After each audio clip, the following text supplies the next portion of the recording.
like she's been pregnant for a while already, so like the gender reveal will happen pretty soon. Very cool. Yeah, you should always give that a little time before you tell people you're pregnant. Yeah. Okay. Hi, everybody. Somehow I heard a little feedback, and I don't know if that's my side or where that is. But anyway, hello, everybody. We are here. This is the Oakbridge Community Q&A. I have a couple of people live in the room with me, which is fabulous. Love it when that happens.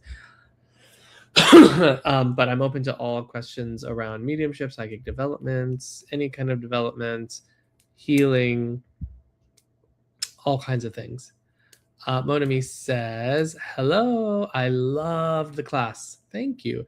So the class she's referring to is Foundations 1.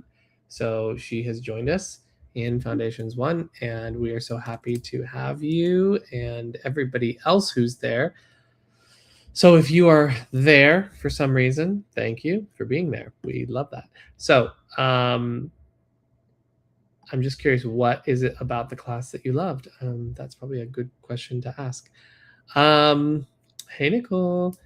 Mackenzie says, I just started reading your book today. Yay, I hope you like it. Let me know. You can message me directly if you have any questions or thoughts, feelings, opinions on it. Yeah. Okay.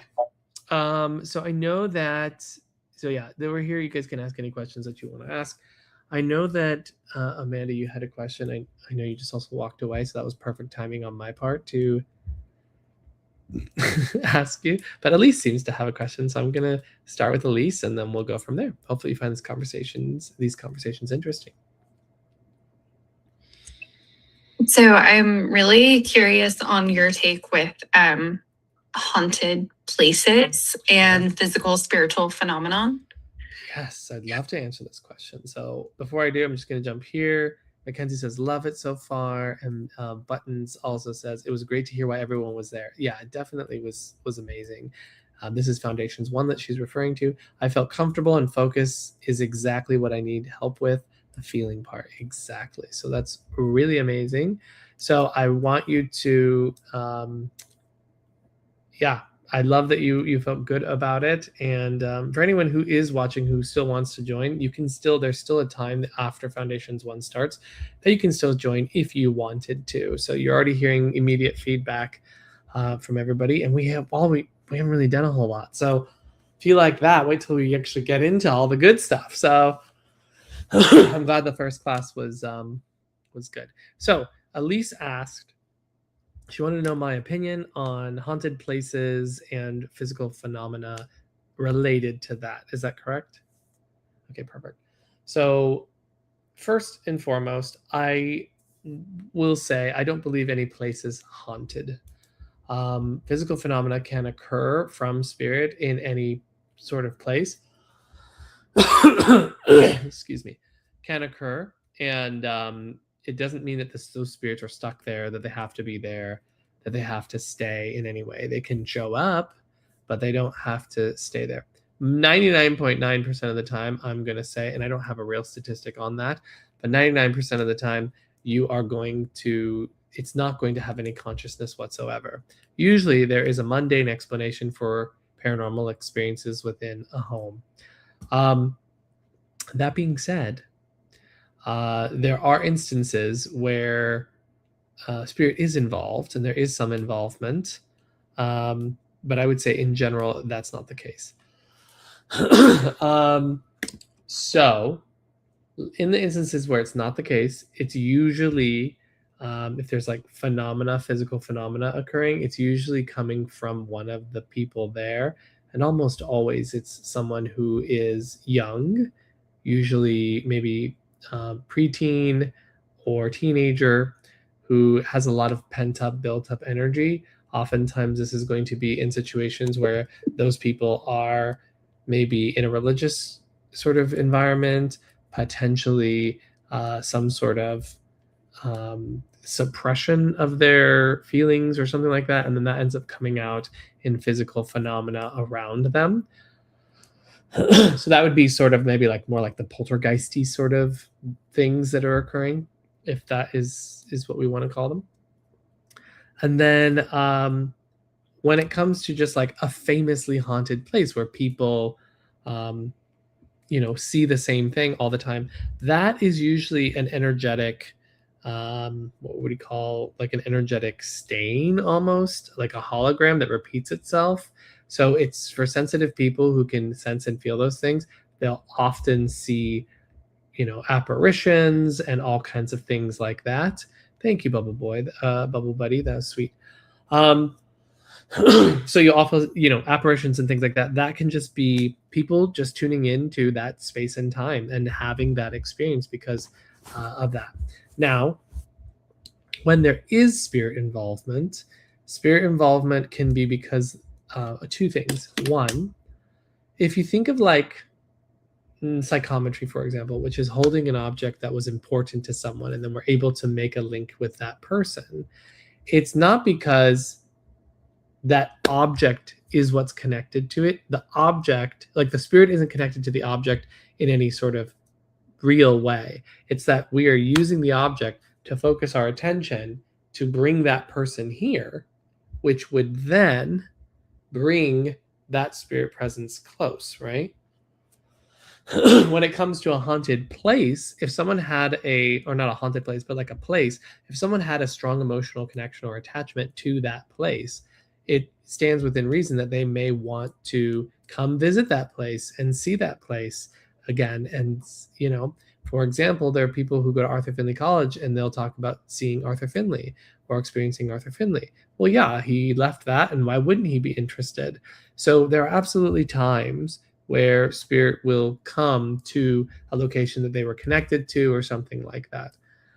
It's not very often that spirit's just like hanging around for no reason. But there, I don't think that there's never a time that just like, hey, I saw your guys' light as you were doing that seance and I just wanted to show up and say, what's up? Right? So that's another thing. That there can just kind of show up, right? So that would be kind of my rough sort of explanation of it. Is generally there is no spiritual consciousness usually involved in sort of hauntings and things like that, because I don't believe that there is such thing as haunting in the way that we understand it. But can spirit show up in a place like that and create phenomena and do all kinds of things? For sure. Is it always spirit? No. So if there's not intelligent communication, there isn't some sort of back and forth, it's likely something else. Makes sense? Very cool. At a massive reincarnation simultaneously, then when we cross over, wouldn't we just jump straight into another life? Possibly. However, those who have passed and then return here, they often talk about being able to view all of their lives happening at once. And so they may choose to be in that sort of middle ground state before picking another life in which to sort of jump into. I don't obviously know all the details of that, but I don't know that it's also automatic, because there clearly seems to be this sort of middle ground between being alive and not being alive. Or I should say being born in like reality, like physical reality, and not being in that state. So my sort of thinking would be, you have physical incarnation, and then you have this energetic sort of place you can be in between lives, and you can do other things in this in between.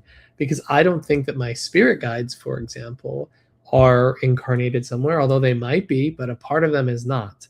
Part of them is there. And actually, as I said that, kind of something kind of clicked in my brain, in the sense of, well, maybe there's a part of them that's always incarnating somewhere. Maybe there's a part of them that's always connected to or present in the spirit world. Maybe this is all actually just one branching web of experience. So it's hard for me to say, definitively anything. I can only speculate, because I'm obviously not there right now.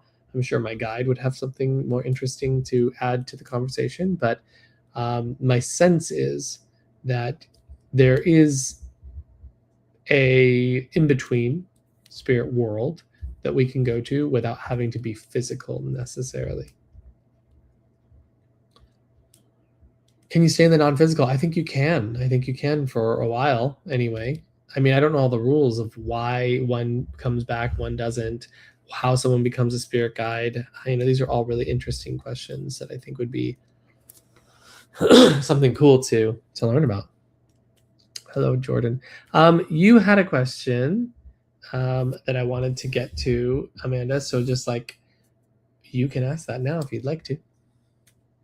Yeah, I was just curious kind of on how you initiated building your relationship with your guide, but more so than just feeling the energy, how you developed an understanding of who he was specifically and how you strengthened and kind of evolved that relationship. 100%. So right before I do that, I'm just going to comment, but we still have free will. I think I'm a compatibilist, so I believe that some things we have free will in and some things we don't have free will in. And so I don't know if we have free will at that point, because if you look at near-death experiences, sometimes they're told it's not your time, you have to go back, which would be determinism. And other times the spirit says you have a choice. You can either stay and stay with us, or you can go back, and this is what you'll experience if you do. So there, in that way, there's free will. So it's hard to say which is, the thing that we stick with once we leave the incarnated body. I do not know. So to the question, how did I build my relationship with my spirit guides, and how did I deepen that? So for those of you who don't know, I had a spirit guide that came to me, but they came to me during a very specific time. I was probably, in the majority of my, well, I guess in the past it was majority. Now I've been doing this long enough, it's not the majority anymore.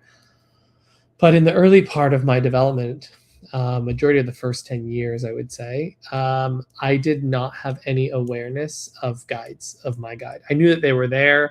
I knew that I must have guides because everybody else seems to have guides. I just never knew who they were. And so I was always interested, but I didn't want to just make some random airy-fairy shit up and just be like, this is my guide, right? So what I ended up doing is I had seen this video on YouTube from a physical medium who was like, I sat for a year, nothing happened. And then one day I was like, okay, this is the last time I'm going to sit. And if nothing happens, then I'm giving this up because there's no point in us sitting every day, every week. The sitting finished and he ended up turning on the light and just being, okay, I guess I'm done. And then all of a sudden he heard clairaudiently, turn off the light and continue to sit, to which he did. And as soon as he did that, the spirit voice came through him of his guide, and that began their journey together and evolved into physical mediumship. So my experience with that, after watching that video, I was like, well, look, if you can be so freaking obvious for this other person, then you can do that for me. And so what I'm going to do is I'm going to sit here it was my little closet that I had because I was trying to make a cabinet, spirit cabinet. And I sat in my little closet and to enclose the space. And I said, okay, spirit, I'm just going to sit for you. I'm going to let go of everything I think I know. I'm just going to be here. And you can, if you can show up real for that person, you can show up real for me. But I'm going to delete everything I think I know from my brain about connecting with you, and you teach me. So from that, hello, Jewelry Collection, and Bria, hello. So from that experience, I started to sit for the spirit world. And every week I would sit for the spirit world, and I began to have experiences that were very subtle, nothing crazy. Hello, Green Lady.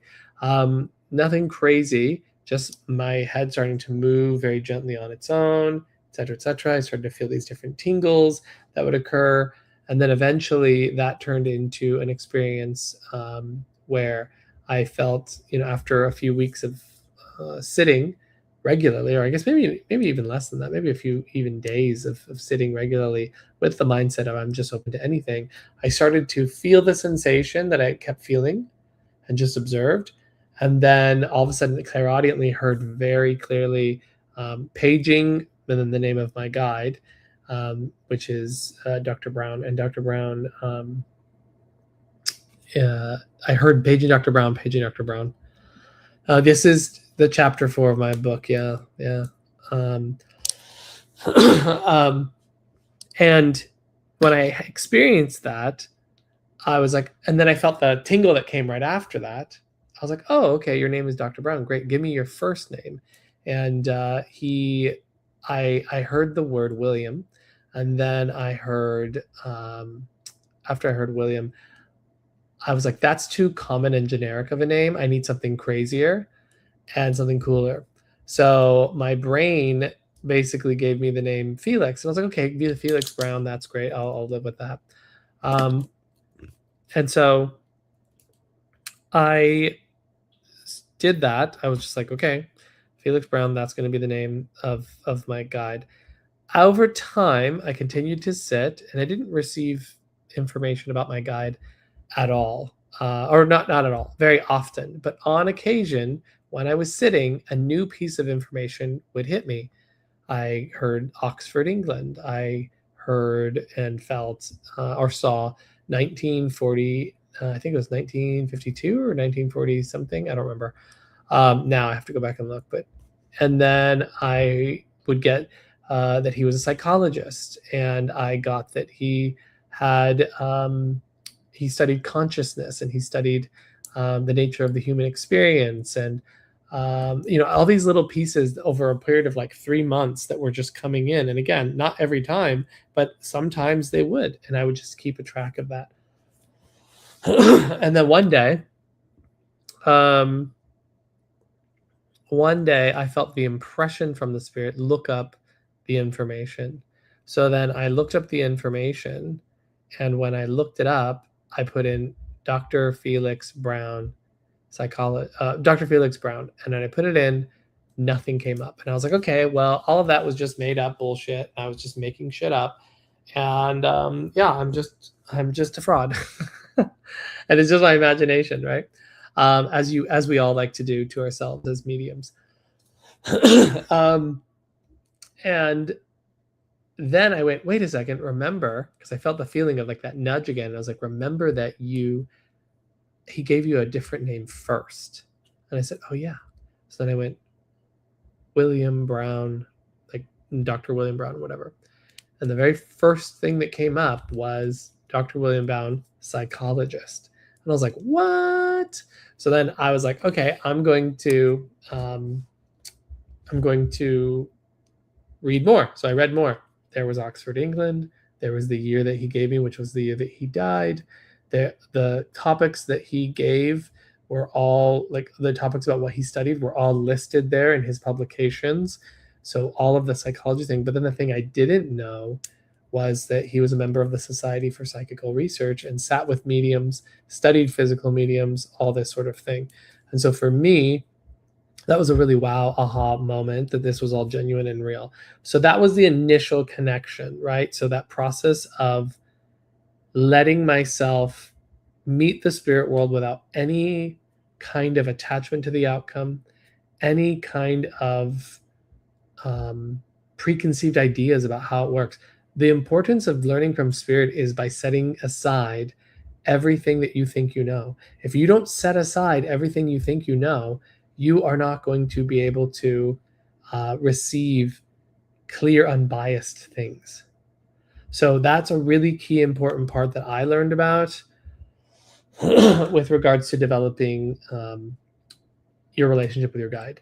You have to learn how to let go of the stories and the previous experiences and all that sort of thing. So and be patient, that it may take time for any information about them to come. And I wasn't even necessarily sitting with the idea of like, you must give me information about you. It was, I just want you to show up. I just want you to draw close to me. I just want you to be here and just spend time with me. And it was that started to change things. And there was times where I didn't feel anything other than the sensations, right? Other than their calling card, felt them near. And then I would just sit and just be happy and content, just being held in the love and the closeness of their presence. And this is how that relationship really starts to develop. I want to say hello to Matt because I see Matt, and hello, Bernice. So to continue to develop that. So that relationship continued to develop. Why? Because I started sitting for trance. I started sitting for him and the blending. And I remember the first time, or one of the first times that I sat for him for trance, he actually took control of my arms, which was really cool. I'd never experienced that before. where spirit, in a trance state just goes whop and just like takes my hands and like puts them up. And it literally felt like weightless. Like I didn't have to do anything. Like someone else literally grabbed my arms and just lifted them, which was a really cool experience. And it was funny because I knew I was blending with him, and I was even like, felt like him impressing me with, okay, it's just another moment. And then all of a sudden it went whoosh, and I was like, whoa, this is crazy. But anytime that you're connecting with your guide, you need to stay neutral. You need to not become that interested in what's occurring, because as soon as your attention starts to go to, ooh, this thing's happening,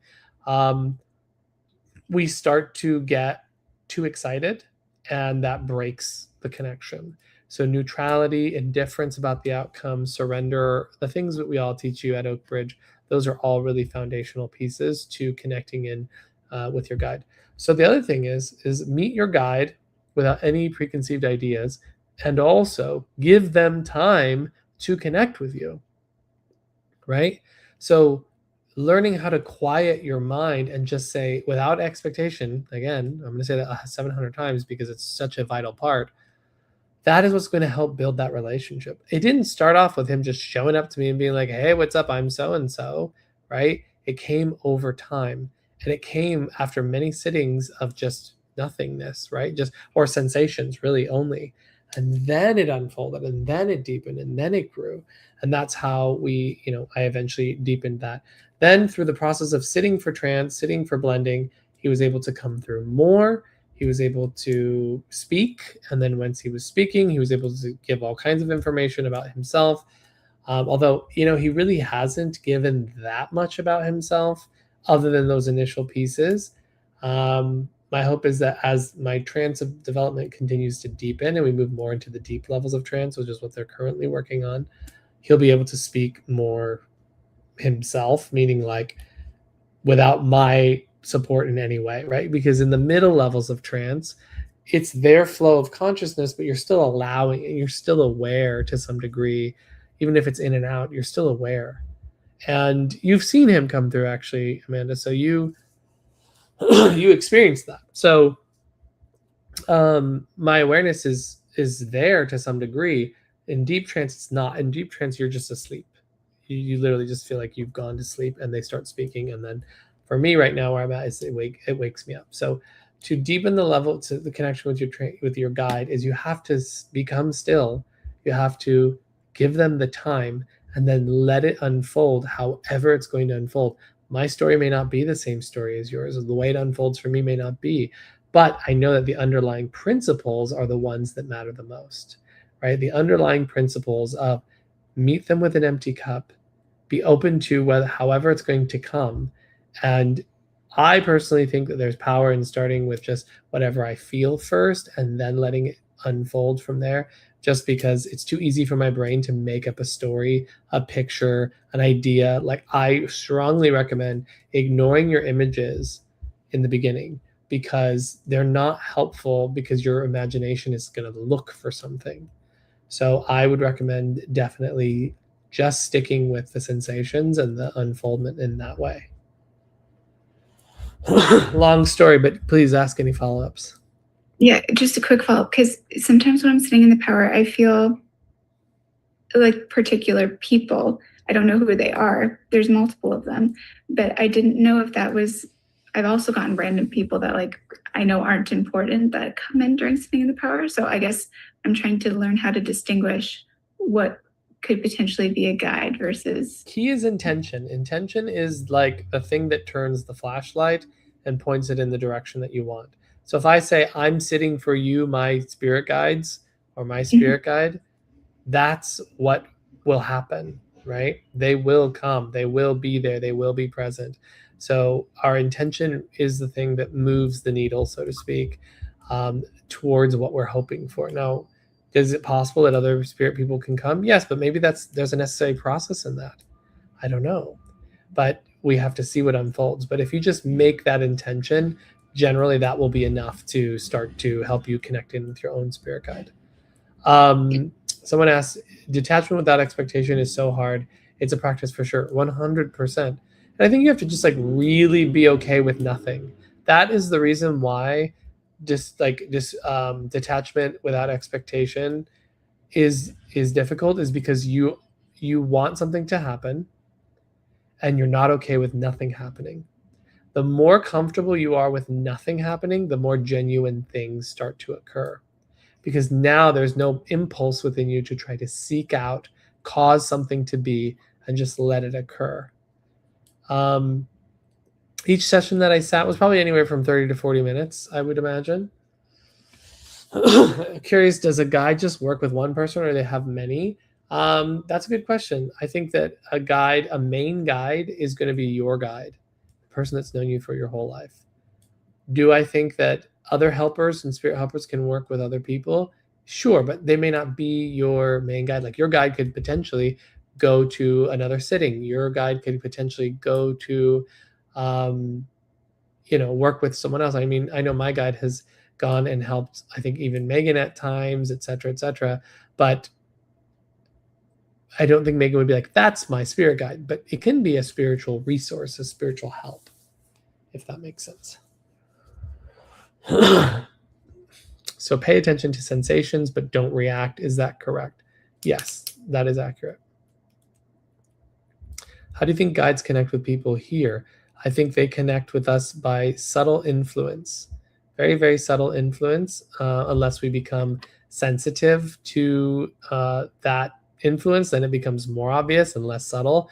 But yeah, I think our spirit guides impress us very subtly, and you just have to learn how to notice the subtle impression.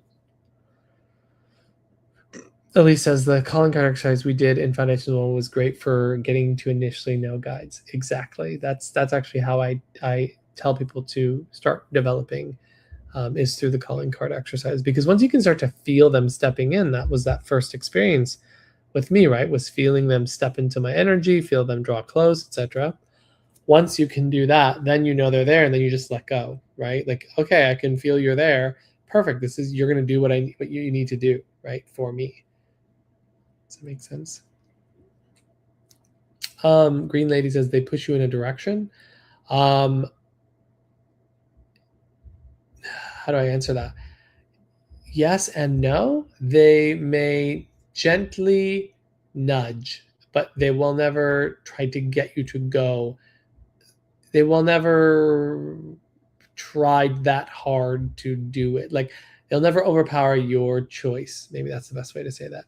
But they will potentially slightly encourage you in a certain direction.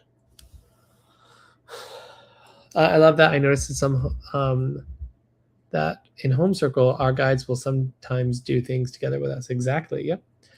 How do you sit for trance specifically versus sitting in the power meditation sitting? So both of them will have attunement. So first you start with your attunement process, which is expanding your energy outward, becoming sensitive. That's sort of like the blast off point, right? So from there, you would either go sitting in the power, mental mediumship, trance mediumship, etc. Right? So you start with that sensitive state, that's attunement, and then from there we start to go into that. So how do we decide that we're going to that?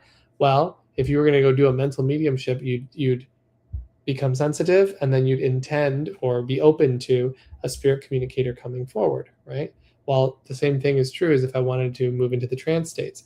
I can let myself start to attune and then just have the intention that spirit will draw close for the purposes of trance, right? So remember that intention is really the driver of that, versus if I was going to sit in the power, instead of going, okay, I want to communicate with someone now, I'm going to have that white light come in and lift me up into that higher state in my awareness so that I can start to become sensitive, and surrender into that, great power and that nothingness, right?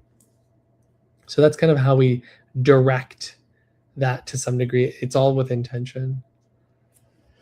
Oh, wow. Look, AI summary. A psychologist discusses connecting with your spirit guides. Let's be clear.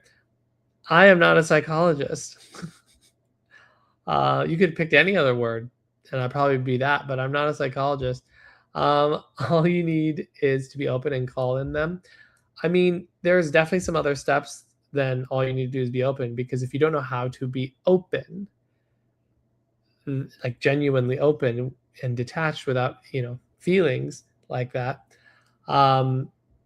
then calling them in may not necessarily do what you're hoping for it to do. Do you put frequencies for your meditation? No, I do not. Is it like a Reiki attune? If you're attuned in Reiki, is that a similar thing? No. Attunement is a practice. It's a meditative thing that we do to become attuned to our sensitive state. So it's switching our awareness from being sensitive or being a normal Michael brain and moving into a sensitive state where I can actually experience spirit. So going into like medium Michael brain. Is you're basically becoming attuned to your energetic awareness. So it's a different thing altogether. Let's see what else we got. Charlene says Dr. Mayo. That's actually my younger brother. He is Dr. Mayo. How do you know if you have what it takes to join a mentorship? So tell me more what you mean by that. Because in a mentorship, they will be meeting you where you're at. They should be meeting you where you're at, whatever level you're at. So you wouldn't need to be anywhere to join a mentorship. The mentorship should be teaching you, taking you from wherever you are and helping you grow in it. Are you going to write a book about this? Do you mean write a book about guides and helpers or about mediumship? Because I already have one about mental mediumship, but I mean, trance states, which are you referring to specifically, Karen? Well, let me get these other questions. Sorry, Instagram people, I have been neglecting your chat box. Are guides people who were here already? Oftentimes they are, but they don't have to be. What are your thoughts about guides that appear as animals? I think that can be the case. Some people are more drawn to animals. And so those guides will show up in the way that you will most likely receive them, honestly.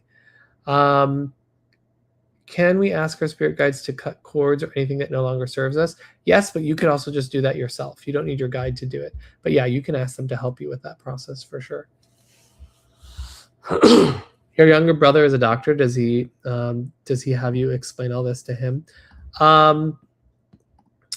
He is open-minded. He's an open-minded person. He has gone to mediumship demonstrations before. I don't think he's 100% sold yet on all of it, but it's not. Did you raise your hand, Amanda? I'm just checking. Okay, just want to make sure. He doesn't not believe in it, but he wants more information and more evidence to support it. So I think if he hung around enough with me and us, I think that he would eventually come to see the amazingness of it all.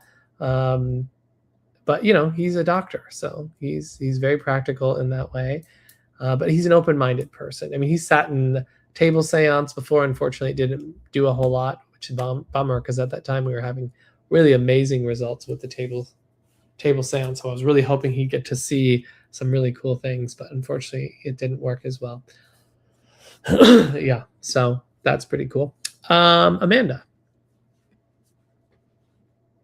I have a question with regards to how you're saying different intentions can produce different outcomes. With regards to like healing, if you were to do self-healing, is that something that you could sit specifically for? Yes, yes, you can absolutely sit for healing. That is something that you can absolutely do. You can offer to your healing guide to draw close and to do the healing on you, which is something you can do. Alternatively, you yourself can channel that healing for yourself. Funnily enough, I have someone who just reached out that was like, hey, can we do a mentorship, a healing mentorship? And I was like, yeah, hell yeah, we can do that.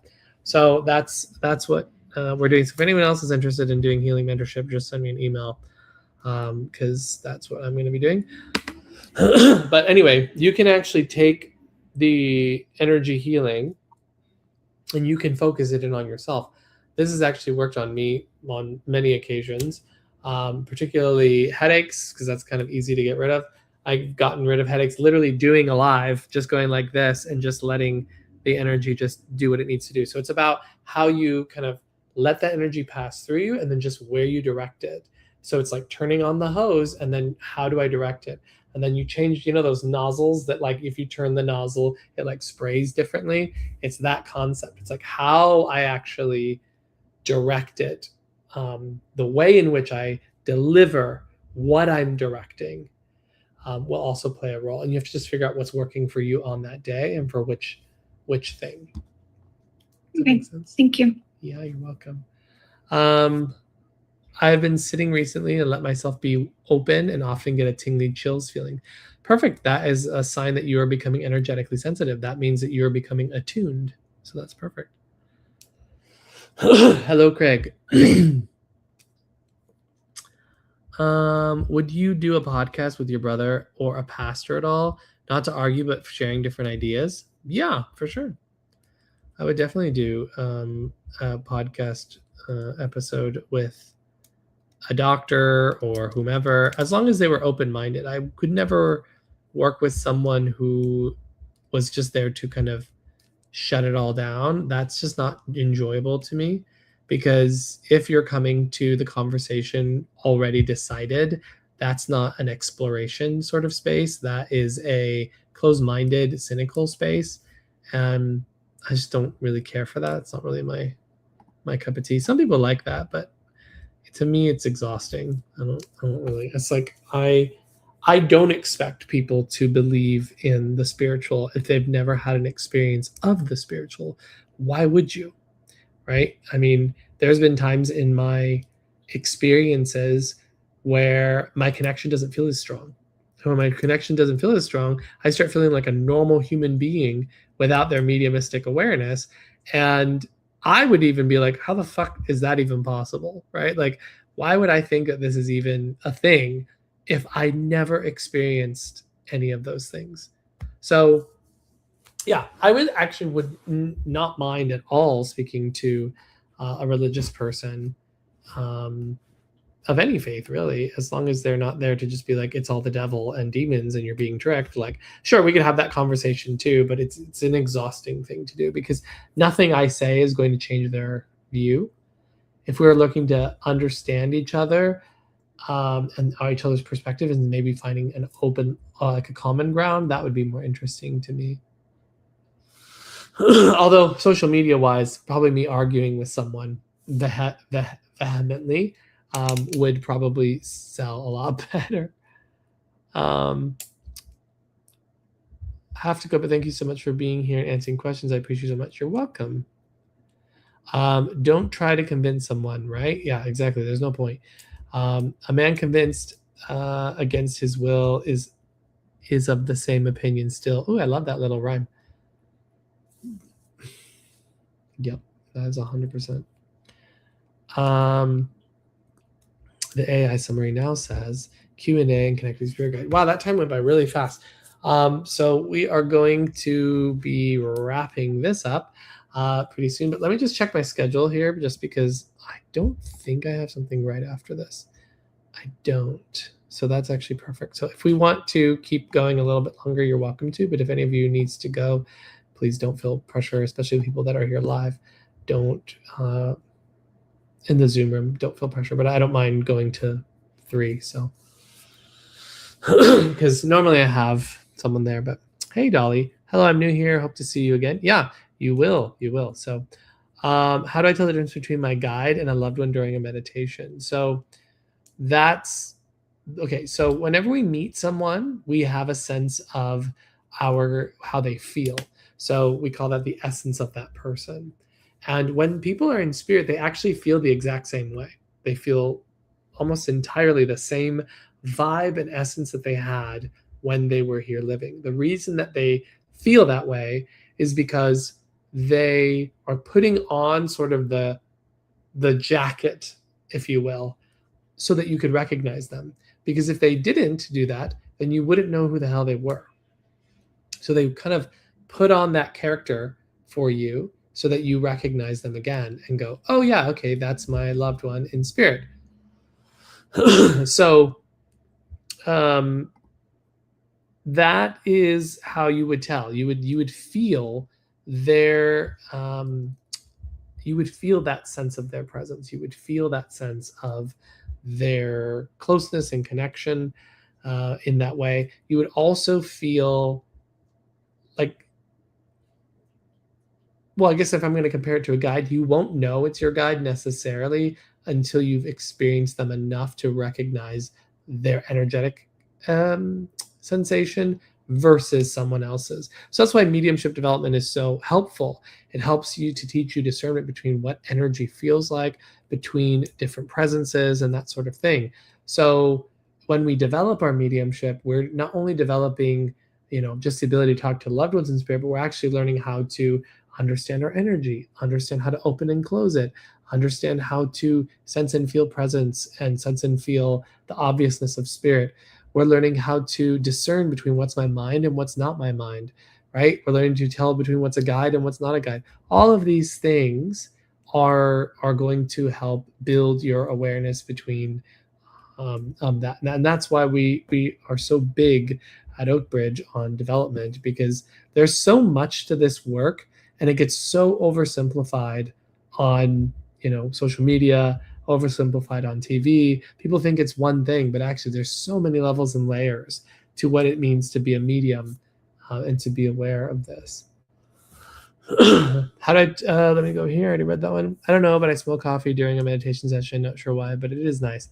Yeah, that can sometimes happen. I understand. Thank you so much. You're welcome so much. Thank you for your time and mentorship. You made a huge impact on my development, and I'll see you in expansions. Thank you, Elise. I really appreciate you saying that. And I'm happy to hear Amanda also is saying to Elise, awesome job today. I'm so glad you were my partner during mentorship, which is great. They just did mentorship. I don't know if you want to share anything about that, Amanda, about your experience of mentorship, if you'd like. Yeah, I appreciated mentorship because we do get a lot of, I want to say like one-on-one time in class, like we get a lot of feedback in foundations as it is. But if there's a specific thing that you're coming up against repeatedly, it's helpful to have somebody walk you through it in real time as it's happening. And a couple times, I know for both me and Elise, you paused us and corrected us. And those small little improvements while you're in the moment is what makes a big impact. And it isn't even drastic things. It's like small ways of relaying information or a different way to think about how you're receiving information. Like there's multiple times where you're like, okay, well, why did you say that? Break it down to like what you're getting, like basic level. And then that information ended up resonating deeper. So like little tips like that. And it's one thing to hear it, but when you repeatedly do it throughout the process, it gets ingrained and becomes more second nature. So overall, if anybody's considering mentorship, I would highly recommend. I mean, we all love Michael for many reasons, but I know personally I got a lot out of it.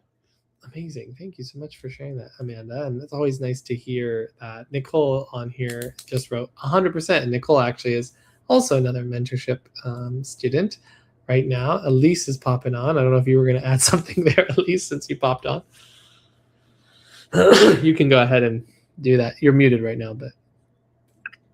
I was going to say, Foundations was absolutely amazing. It opened my door to Oakbridge in particular because you guys are so not woo-woo. You guys are very grounded.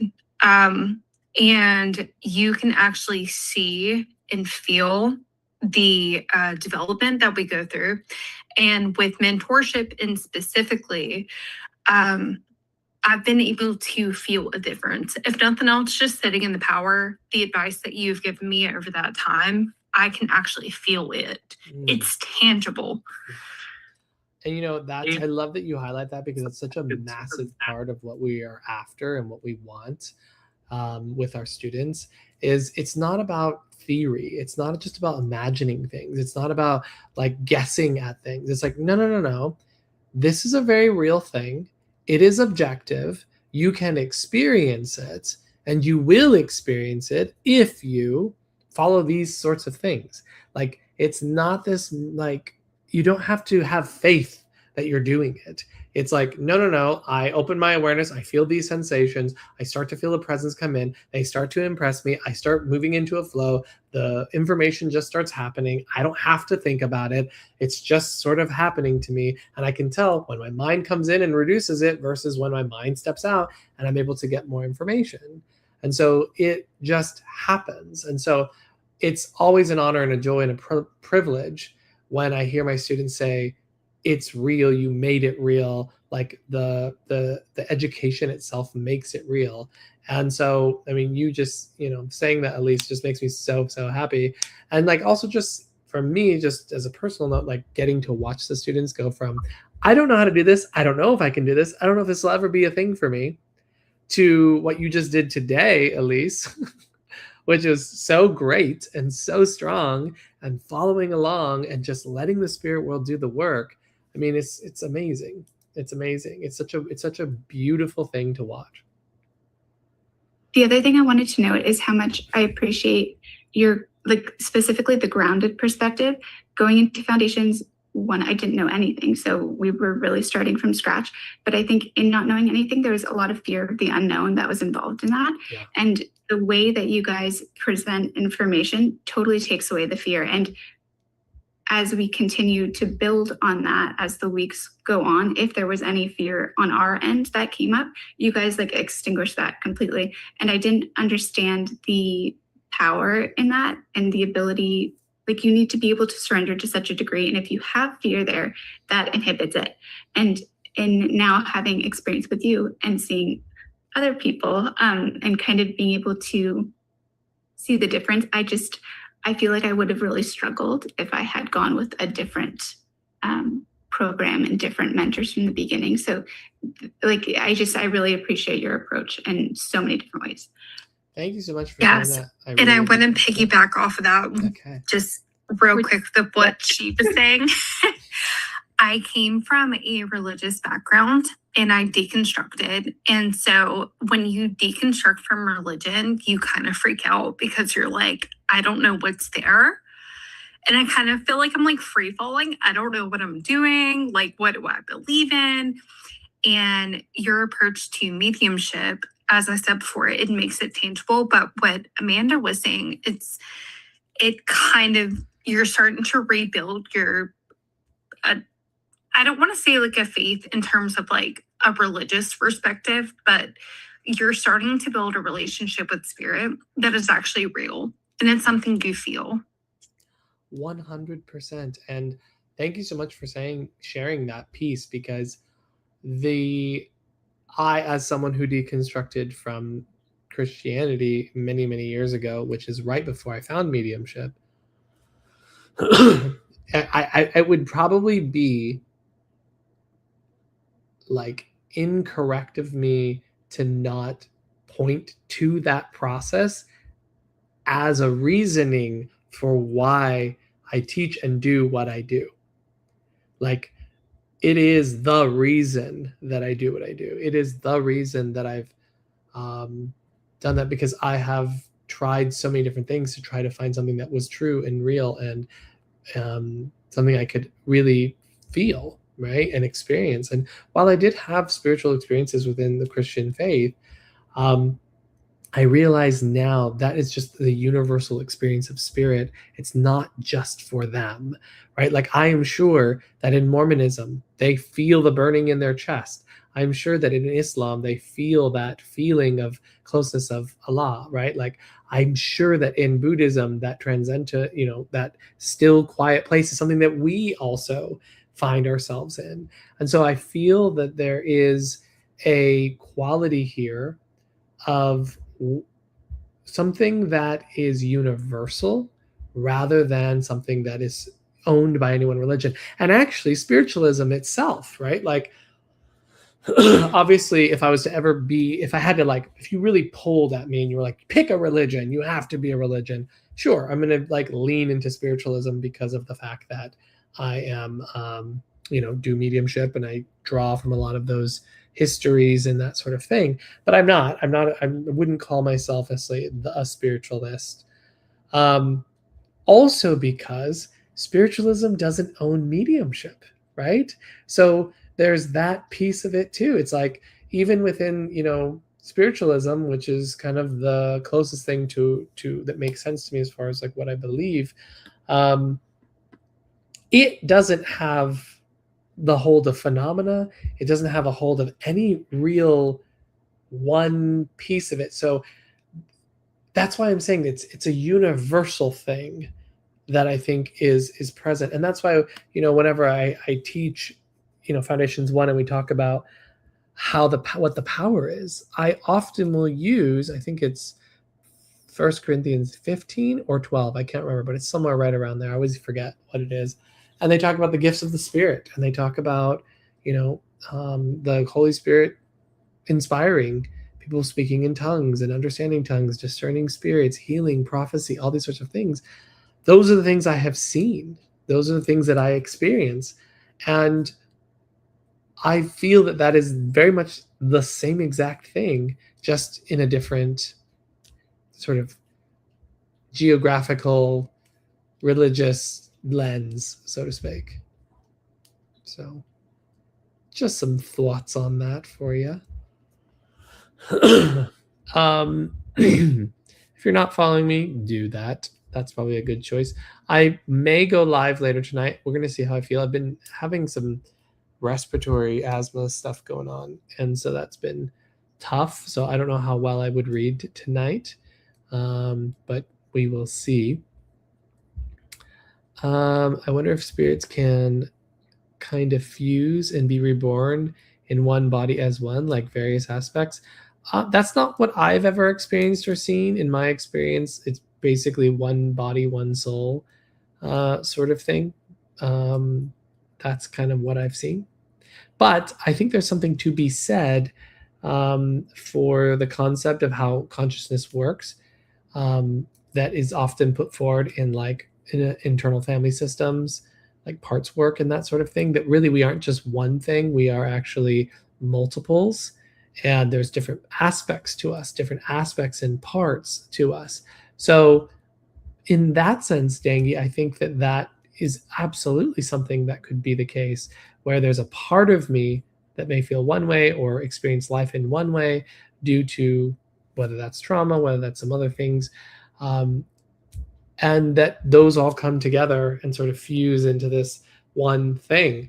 So I think more in a psychological way, it makes sense. Less, I would say, from a spiritual sense, personally. Other thoughts? Other questions? Also, by the way, hello from Switzerland. So thank you. I love that. I love that you're in Switzerland. I have a student of mine in Switzerland as well. What do you think about conjoined twins with two separate brains and hearts?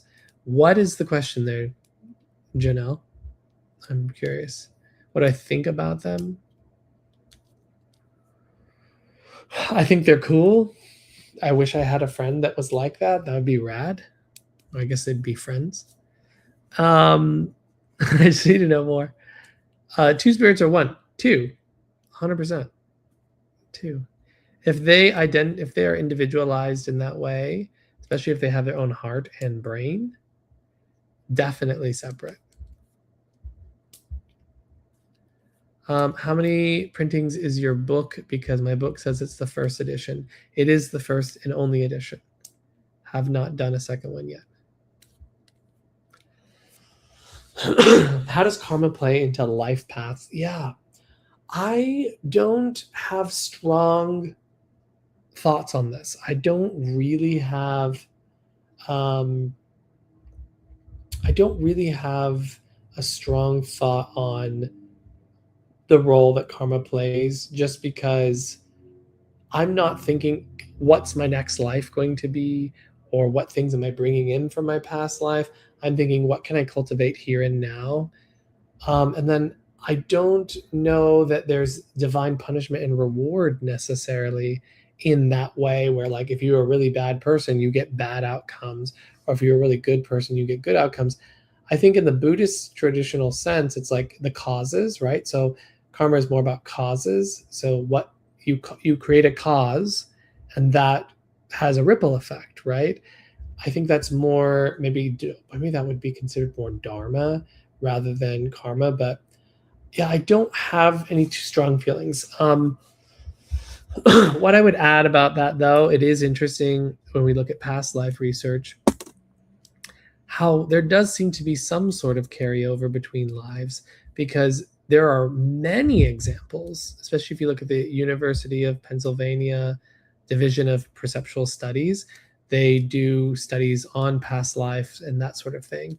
And there's many instances where the scar or the birthmark on someone is correlated to the wounds on the past life person's body that they say they are from, which I think is pretty great evidence that there is some kind of connection.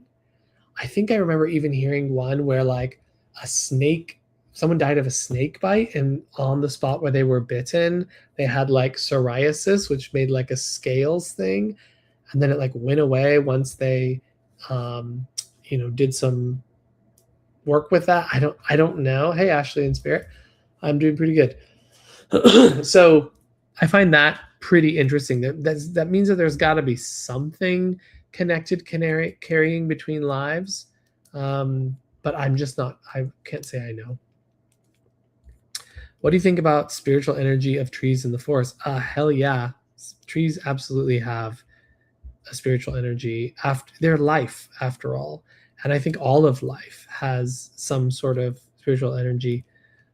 It always makes me sad to end any kind of life. I mean, you should see how devastated I was when this tree that I had been caring for was cut down by a very unthoughtful action.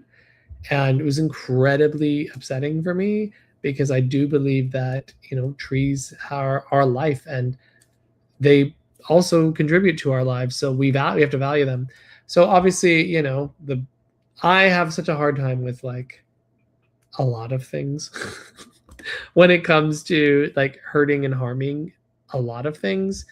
And I think I'm only getting more sensitive to it as I get older. And I don't know if that's for better or worse, but it just the more that I see the connectedness of all things, the more that I feel the value of life and the beauty of life and all that sort of thing. It makes it harder and harder to justify kind of how we live. I don't know. It's a struggle for me. In particular, I was plant-based for many years, probably like 4 years or so, like fully. And then I kind of fell off of it. And then now I'm kind of swinging back the other way of like, oh, hell no. Like, I can no longer justify, even just from like moral argument, like eating animals and doing that sort of thing. Not that I'm going to judge anyone else for doing it, but just for me and my own sense of morality, it's become harder and harder over time. Let's see. Do you know the feeling of having a very high tone in your ear by connecting to spirit, a tingling on the upper head, like fleas or ants? Yeah, tingling is normal. That is absolutely a normal part of it. The hearing ringing in the ear, if it only happens when you go to meditate, yes, that could be a energetic thing. That can be something that can be connected. But if you have it regularly, I would say that's tinnitus and probably nothing to do with anything spiritual. But I mean, there has been times where I go to a tune and I get a slight ringing for a moment and then it goes away. That can be a thing, maybe. Yeah, I was crying when they cut the tree in front of the house. No, yeah, that fucks me up. That like genuinely messes me up. Let's see. Please don't tell me you don't think a rock is conscious. I don't believe in consciousness as in like a rock thinks and has opinions. But in panpsychism, the concept is that everything has a viewpoint, not in the consciousness way that we're talking, but more so like a position, an experience of some kind, all things. Because in panpsychism, consciousness arises from this, right? Like they are, consciousness is in everything. So everything has a vantage point, everything has a viewpoint, but it's not necessarily that it's consciousness like has thoughts, feelings, opinions, it just has a viewpoint. So in that way, maybe a rock does have consciousness in the sense that there is a viewpoint of being a rock, right? So it's more of like the phenomenological aspect, not necessarily like it has feelings and a thought and an opinion and all that sort of thing. And what about the rock? The rock. The rock is cool. Who doesn't love a Dwayne Johnson moment? Yeah, so that's a very interesting thing to think about. Other thoughts, and then I'll probably wrap it up here pretty soon if we don't have any other questions. I should be online later. If you're not following me, definitely follow me now. I should be online later.